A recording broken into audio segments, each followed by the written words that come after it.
Hello guys, my name is James, please don't forget to subscribe to our channel.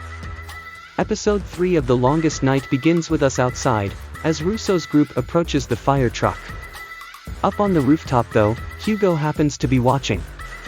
Somehow Simon is unoccupied in the middle of all this and he breaks into the lab, opening up the drawer and bringing out a pair of scissors.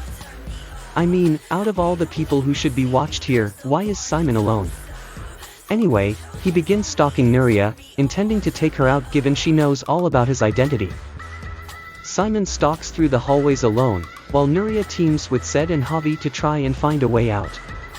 Ollie wakes up and finds herself alone too, with Guille taken away last episode by Cardenal. Now, the flashbacks this time around center on Cherokee, whom we see has quite the history, including a desire to be like his father. With 2 prosthetic legs, he's had a rough upbringing. At the age of 16, he actually killed his foster parent.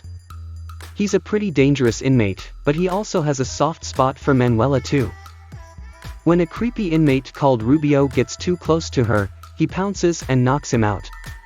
Back in the present, and outside in the yard, everything goes sideways. Ruso orders Richie to shoot all the firemen, prompting Macarena to open fire from the roof. None of Ruso's group are killed though, and the duo eventually head down and find Sarah, another of Lennon and Ruso's mercenaries, in the security room. Hugo confronts her but Sarah claims she doesn't know anything about Hugo's kids. She does. However, gives some insight into exactly what Ruso's group are doing here. Apparently, they want Simon so he doesn't testify in court. They don't want him revealing some sort of truth about them, typified by that earlier scene where Simon was informed of what's happening and deleted the files from his phone. The context beyond that though is still unknown, which I guess we'll find out later in the series. Anyway, Sarah is eventually saved by her group, prompting Hugo and Macarena to run. At the same time, Guille and Ollie are reunited after finding the former in a cell with Cardenal. He vows he didn't touch Guille, given they were both sitting and watching cartoons together. He claims this was all just one big mistake. As for Simon, the dangerous inmate is still left unattended. Honestly, how stupid can these characters get, and he ends up killing Said. At the same time, Cherokee takes control of the loudspeaker and announces to all the inmates that they're no longer under control and should enact a fair and just republic. Free from everyone. Only, Cardenal and his cronies show up and try to control the situation.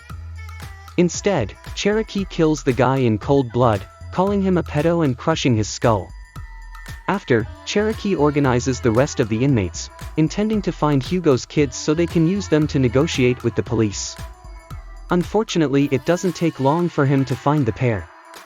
Accompanied by his new lackey, Syringe, he takes the kids with him to the front of Red Block, forcing the guards to open up their doors. With little choice, they do just that but the inmates immediately pounce on the guards.